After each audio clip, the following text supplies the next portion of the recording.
c'est de réunir des enseignants qui ont des intérêts communs. Habituellement, en tout cas souvent, c'est la même matière. Et c'est un endroit où on peut partager des pratiques qu'on a.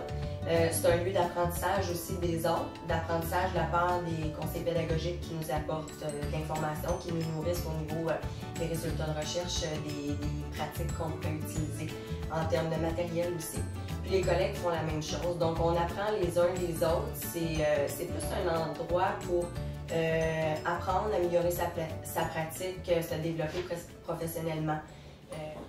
Par rapport au projet, moi je dirais que comme enseignante, c'est peut-être un des plus beaux projets que j'ai réalisé à la commission scolaire parce que ça me permet de faire mieux ce que je sais que je dois faire. Mais j'ai l'impression que vous m'avez guidée pas à pas dans l'apprentissage d'une façon de travailler qui, moi, me donne beaucoup de pouvoir et beaucoup de plaisir. Donc, et c'est structuré, c'est structurant et c'est pas compliqué. Je trouve pas que c'est compliqué, votre modèle d'intervention. Une fois qu'on l'a compris, ben c'est le modèle d'intervention stratégique, là, mais une fois qu'on l'a compris, on le pratique tranquillement, pas vite. Et moi, je fais de plus en plus de découvertes qui fait en sorte que ben, j'ai le goût de faire mieux.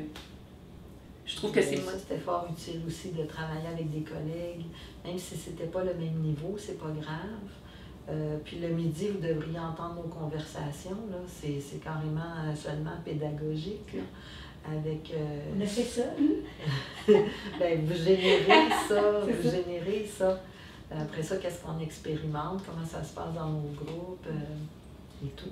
C'est vraiment chouette, là, cette affaire. Depuis que les élèves travaillent les stratégies en RAI puis qu'ils sont suivis en niveau 2, c'est sûr qu'en général, l'augmentation des résultats est vraiment fulgurante, là, à part pour quelques élèves là, qui auraient besoin d'interventions beaucoup plus poussées, là, par exemple avec des orthopédagogues ou des orthophonistes ou quelque chose comme ça. Là. Mais sinon, les résultats sont vraiment là. Les profs des autres matières le remarquent. Puis ce qu'on voit beaucoup plus, c'est que les élèves sont plus confiants, moins gênés.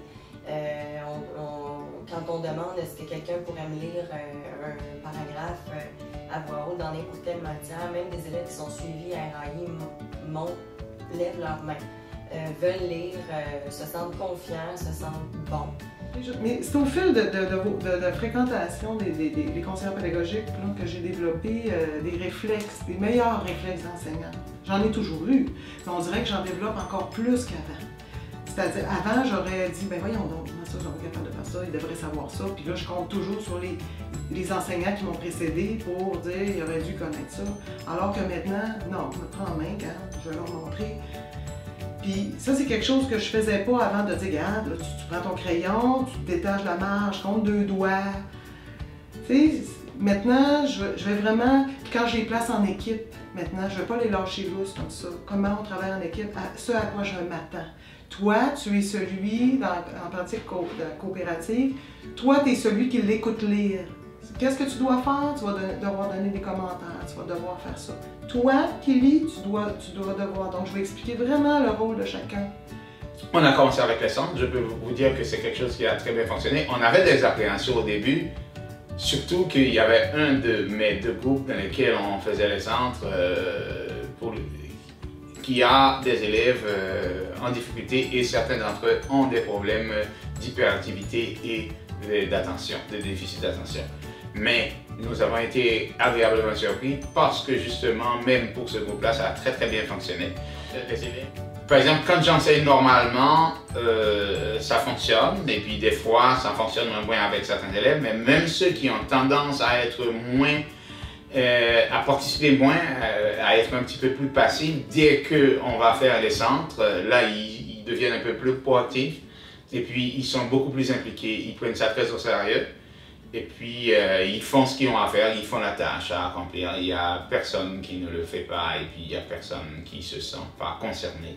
Tout le monde est impliqué, tout le monde s'engage et tout le monde le fait. Ça, je peux vous dire, c'est à 100%.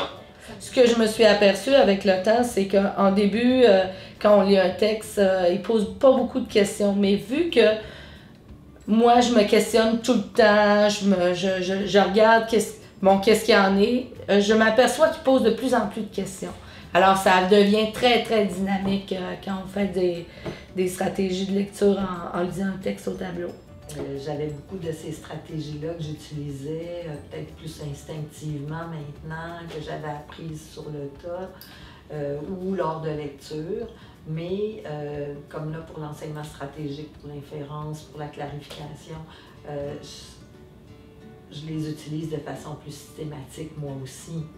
Alors, je me sens plus outillée pour pouvoir enseigner ces stratégies-là aux élèves, les exiger de leur part aussi. Ce projet, il a sa raison d'être, il est très viable et je trouve très, très intéressant.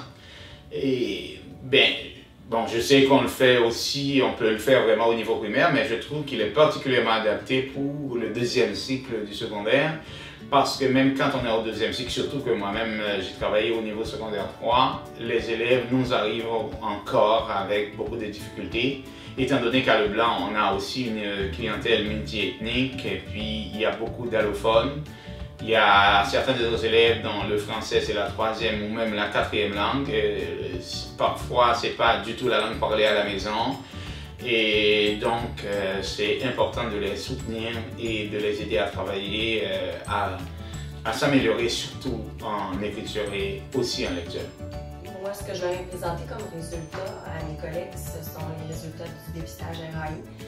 Évidemment, j'ai expliqué quelles étaient les cibles attendues, comment ça fonctionnait, tout ça. Puis ils ont été vraiment étonnés par ces résultats-là, par cette évaluation-là qu'on faisait des élèves, de se rendre compte aussi quel impact ça pouvait avoir sur leur matière, qu'est-ce que ça pouvait changer dans leur enseignement d'avoir ça comme information. Ils ont vraiment été impressionnés, puis ils ont vraiment eu envie de travailler à partir de ces données-là.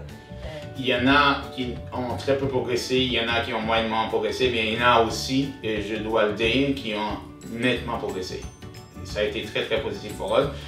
Et il y a des élèves avec lesquels nous avons commencé en début d'année que, bon, après, disons, 6 à 8 semaines d'intervention, nous nous sommes dit, bon, c'était plus nécessaire parce qu'ils ont atteint un niveau assez appréciable et puis on pouvait faire place pour d'autres élèves.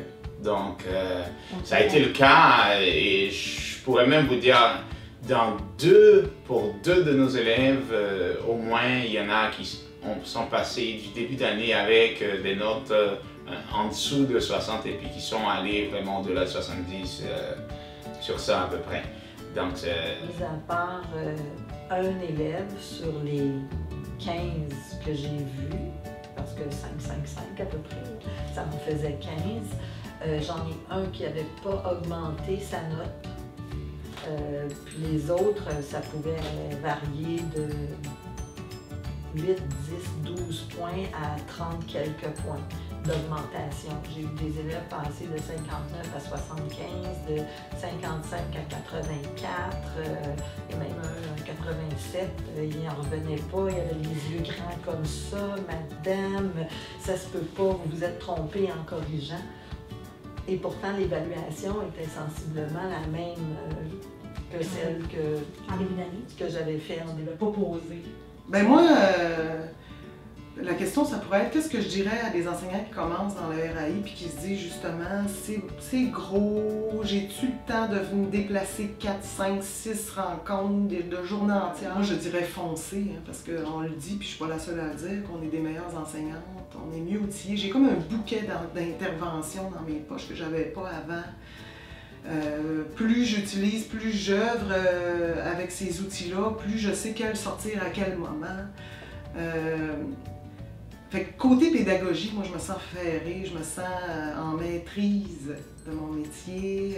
Je sais très bien que je ne suis pas une enseignante achevée encore, j'ai encore plein de choses à apprendre, mais au niveau pédagogique, là, je serais capable d'enseigner puis d'être chargée de cours à l'université n'importe quand.